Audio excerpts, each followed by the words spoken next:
Pour que des entreprises viennent s'installer ici, il faut qu'elles aient un motif de s'installer. Il faut qu'elles sentent qu'il y a des dispositifs qui lui permettent d'accroître ses activités, de développer vraiment ses affaires, de faire de la plus-value.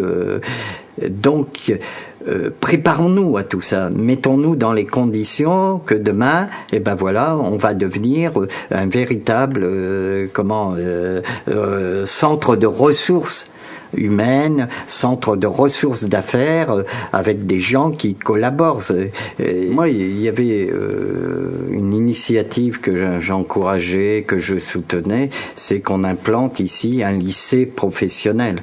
Et peut-être un lycée professionnel valorisant sur les nouveaux médias, sur les nouveaux quelque chose développement durable, voire paysagiste, etc.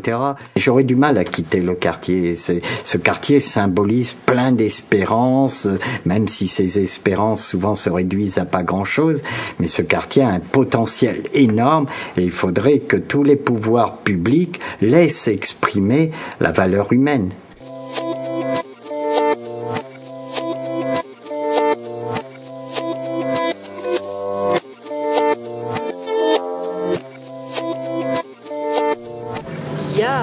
Il y a beaucoup d'emplois, on crée des emplois. Puisqu'on a environ, il y a 350 personnes qui travaillent dans l'hypermarché et il y a à peu près 200 personnes qui travaillent dans la galerie marchande. Donc ça représente quand même beaucoup d'emplois. On sous-traite à une société de nettoyage, on sous-traite à une société de gardiennage, donc il faut qu'ils se présentent à ces sociétés. Mais si les gens sont sérieux, motivés et qu'ils ont envie de travailler et qu'on peut compter sur eux, parce que nous on veut des gens sur qui on peut compter, s'appuyer, il n'y a pas de problème. Disons que nous, il faudrait que ce soit plus grand et qu'il y ait plus de commerce varié, quoi. Parce que par rapport à ce qu'il y a sur Aix, aux allées provençales, voilà. Moi, je pense que si ici il y en avait plus et plus de choix, pour l'homme, il n'y a pas beaucoup. Il y a un seul pratiquement qui habille l'homme et il n'y a pas assez pour habiller l'homme. Il y a beaucoup de boutiques qui se ressemblent. Ils ont un projet, ils vont faire le travaux, ils vont grandir, il va être plus de magasins, plus de choix. Parce qu'il n'y a pas beaucoup de choix. Il n'y a pas beaucoup de magasins. Une galerie comme ça, c'est vrai, elle est propre et tout, mais il manque plus de choix.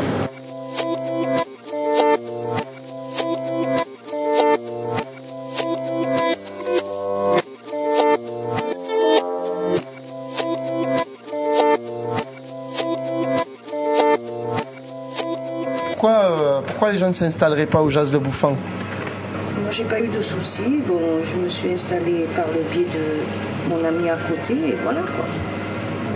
Il faut savoir foncer, prendre des risques. Voilà. On est né pratiquement ici, donc pourquoi pas. Tout le monde nous connaît. Et bon, après, un étranger, il ne faut pas qu'il se sente freiné par le Jas de Bouffan. C'est comme un quartier de partout. Hein. Est-ce que vous avez rencontré des difficultés pour vous installer ici Non, pas du tout. Pas du tout. Pas de difficulté. Aucune. Et l'activité commerciale ici, ça me donnait le chiffre d'affaires, mais ça fonctionne bien, ça va ? Oui, il n'y a pas de souci. Il n'y a pas de souci, ça fonctionne. Au début, c'est dur, comme si j'irais m'installer n'importe où. Et après, bon, avec le temps, on évolue et voilà, quoi. Et est-ce que vous embauchez justement des jeunes du quartier Non. Non, des stagiaires. Non. Les stagiaires, oui, j'en ai pris. Du quartier. Tout ce que du quartier, là, oui, ok, mais pas de... Des autres, d'ailleurs, ils ne sont pas venus se présenter. Voilà. Et embaucher, pour le moment, je ne peux pas. Il faut travailler le quartier, hein. Et si j'ai embauché, j'embaucherai les enfants qui sont là, quoi. Je n'irai pas chercher ailleurs. Il y a tellement de chômeurs dans le quartier, pourquoi j'irai chercher ailleurs au lieu de prendre ceux d'ici? C'est une très bonne place pour moi. C'est une très bonne place et ça me convient. C'est pas loin de chez moi. Il y a tout pour rester ici. Une dernière question. Qu'est-ce que vous faisiez avant de travailler ici? D'abord, ça fait combien de temps que vous avez ouvert Un an. Et avant d'ouvrir justement cette boulangerie? Qu'est-ce que je faisais? Je m'occupais de ma fille qui est handicapée. Voilà, c'est tout. Voilà. Je travaillais pas, j'étais à la maison. Même pas chômeuse, rien. Non, vous étiez, voilà. Voilà, j'étais mère au foyer. Très bien. Voilà. Merci beaucoup. De rien.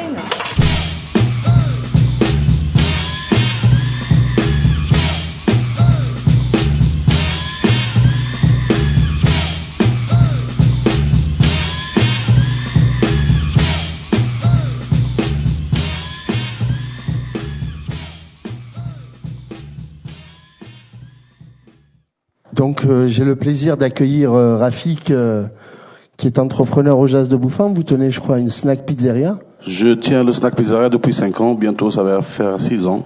Inch'Allah, c'est toi bien. Et avec nous aussi, donc, Madame Frédérique Giroclaude, qui nous a rejoint sur le plateau, et Monsieur Benamou Moussa, que je ne présente plus. Voilà, on a essayé de présenter quelques pistes, quelques entrepreneurs, et puis donc on a pu rentrer à Géant Casino avec l'aimable autorisation de la direction. On avait rencontré la responsable de la galerie, et on a bien voulu sortir des clichés, mais effectivement les postes qu'elle proposait, c'était le ménage et sécurité. C'était sans mépris aucun. C'était juste une réalité. C'est pour ça que tout à l'heure, quand on parlait de stéréotypes ou de clichés, on n'est pas les seuls responsables. Ils étaient là, quoi. C'était la petite. Est-ce que vous retrouvez, est-ce que vous le trouvez fidèle à la réalité ou... Effectivement, Géant Casino draine pas mal d'emplois. Bon, pas que du nettoyage et de la sécurité. Il y a pas mal d'emplois employés, libre-service, etc. Mais qui sont dans la tête des personnes, pas des emplois non plus valorisants que l'agent d'entretien ou l'agent de sécurité. Ce qui est bien dommage parce que ce sont des boulots ce sont des boulots. Hein, c'est du travail. Où malheureusement, on ne peut plus trop choisir un emploi qui nous épanouit. C'est un travail idéal. Et que parfois on est un peu obligé de prendre ce qui vient, comme disait aussi le monsieur dans le film. On ne peut pas accepter n'importe quoi parce qu'au niveau du salaire, etc., il ne faut pas se laisser exploiter, mais parfois on n'a pas le choix et il faut prendre ce qu'on nous propose. Hein. Bien, heureusement, il n'y a pas que des agents d'entretien. La preuve, Rafik, qui est entrepreneur, peut-être nous expliquer un peu si vous avez rencontré des difficultés pour lancer le snack. Bien sûr que j'ai rencontré beaucoup de difficultés pour lancer le snack. Tout d'abord, j'étais pas connu dans le quartier, donc je suis un être humain étranger qui débarque sur la ZAC. Pourtant, j'ai toute la famille à la ZAC. Donc, on crée cette affaire qui existe depuis 35 ans, qui n'a jamais marché. Le premier jour, donc, j'ai lancé, c'était difficile. Puis, en quelque sorte, il y a une sorte de jalousie que je parle honnêtement devant tout le monde. Dans la ZAC, il arrive un monsieur Rafik qui arrive, il s'installe, il commence à marcher, il a une très très belle affaire qui bombarde, qui marche. C'est tout une affaire normale, parce que ça crée une sorte de jalousie avec tout le monde. Or, il y a des gens qui sont installés, qui sont implantés, qui sont nés dans la ZAC. Ils ont jamais su que cette affaire marchait. Je remercie le bon Dieu que ça marche. Donc, tout ça, c'est par rapport à la famille, les amis, ma femme et tout le monde. Donc, c'est une affaire familiale qui marche super bien. J'ai eu beaucoup de difficultés. Je sais, bon, malheureusement, ils sont partis, les dirigeants, si vous voulez, de la CFA. J'avais des problèmes d'accueillir les jeunes de la CFA. Parce qu'à partir du moment, donc, au service des midis, il y a une concentration, j'ai pas honte de le dire, de maghrébins devant le snack, 20, 30 personnes, tout le monde ait peur de venir manger un petit bout de pizza ou prendre un sandwich. Au fur et à mesure, avec la patience, avec la complicité, les jeunes, le sourire, l'accueil, tout ça, j'ai obtenu quand même le but, là où j'en suis. Et je suis au 5e année, c'est là que je me suis fait un grand plaisir d'avoir un très grand salaire dans la société. C'est extraordinaire. Félicitations. Merci. Et l'applaudissez pas. On espère que ce sera la normalité, enfin que tout le monde touche. Est-ce que vous recrutez sur le Jas de Bouffan? Est-ce que vous avez recruté sur le quartier? J'ai recruté pas mal de gens du Jas de Bouffan. Donc j'ai formé un banc, que je dis un banc. C'était mon premier salarié, c'était Aikel, qui est extraordinaire. Il a jamais connu ce que c'est un snack, ni pizza, rien du tout. Il s'est formé. Au bout d'une année, il est devenu un grand chef. D'ailleurs, il a trouvé un boulot. Pratiquement, il a doublé le salaire que j'ai donné. Je suis bien content pour lui. Un jeune de la ZAC. Hein. Vous portez chance. Merci. Peut-être une réaction dans le public sur les fameuses pistes. On a parlé d'un lycée professionnel, on a parlé des pistes. Quelles propositions, vous, habitants, feriez-vous justement pour dynamiser un peu ce territoire ? Merci. Il faudrait d'abord que les entreprises arrivent à enrayer la peur qu'ils ont dans le ventre, parce que c'est vrai qu'il y a une énorme concentration de jeunes issus de l'immigration, mais seulement il faut que ces dirigeants se mettent bien en tête que ces jeunes, s'ils sont issus de l'immigration, leurs parents étaient français peut-être avant eux. Donc ces jeunes issus de l'immigration, ils sont français à part entière. Et ils ont... Et non pas entièrement, oui, effectivement, tu as raison. Donc ce qu'il faudrait, c'est qu'on arrive à enrayer cette peur, à l'enlever et à se dire, les jeunes qui sont dans les quartiers, ils ont tous besoin de travailler. Maintenant, s'ils se réunissent dans chaque coin du quartier, on voit des jeunes, c'est parce qu'ils font des demandes. Il y en a qui ont des masters, il y en a qui ont des diplômes, ils sont surdiplômés. Et malheureusement, il y a beaucoup de sociétés qui réagissent au faciès. Je sais, je parle en connaissance de cause, parce que c'est arrivé à mes deux garçons, mais merci mon Dieu, ils ont tracé leur chemin, ils ont bien continué, ils sont bien arrivés, mais ces sociétés-là, il faudrait qu'elles viennent, parce que les jeunes du quartier, ils ont un très bon potentiel, et il faut qu'ils leur fassent voir, il faut qu'ils leur donnent la possibilité de faire voir leur potentiel et de le mettre en exécution. Donc, si les sociétés, mais de tous les corps de métier, pouvaient faire un grand geste et venir s'installer à la ZAC, il y a de la place pour tout le monde, hein, qu'ils n'aient pas peur qu'en faisant construire leur usine la terre va crouler, c'est pas vrai. S'ils arrivent en masse, ils auront le personnel qu'ils voudront, dans les branches qu'ils voudront, parce qu'ils ont tous les diplômes qu'il faut. Donc voilà. Après... Juste une minute. Ce que je ne conteste pas ce que vous avez dit, c'est pas la faute des sociétés qui veulent pas arriver au Jazz de Beaufort, c'est la faute de la commune, c'est la mairie, c'est l'État, c'est le gouvernement. Ah oui, voilà, je peux vous dire, je peux vous confirmer, je peux vous ramener minimum 7 sociétés qui veulent embaucher des jeunes de la ZAC. Ils s'implanter à la ZAC, surtout qu'on a quand même une exonération aux charges patronales dernièrement, qu'on a aussi toutes les entreprises de la ZAC. C'est pas la société, c'est l'État, c'est le gouvernement, c'est la commune, c'est la mairie. Ils veulent pas encourager. Ils veulent pas implanter des sociétés, c'est à la ZAC.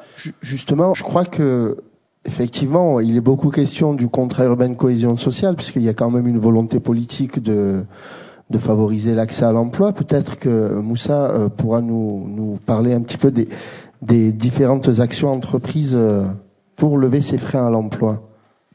Alors, moi, je vais faire le lien avec l'association L'Acte Citoyen qui développe l'aide ou l'accompagnement à la création d'entreprises et l'aide également au CV.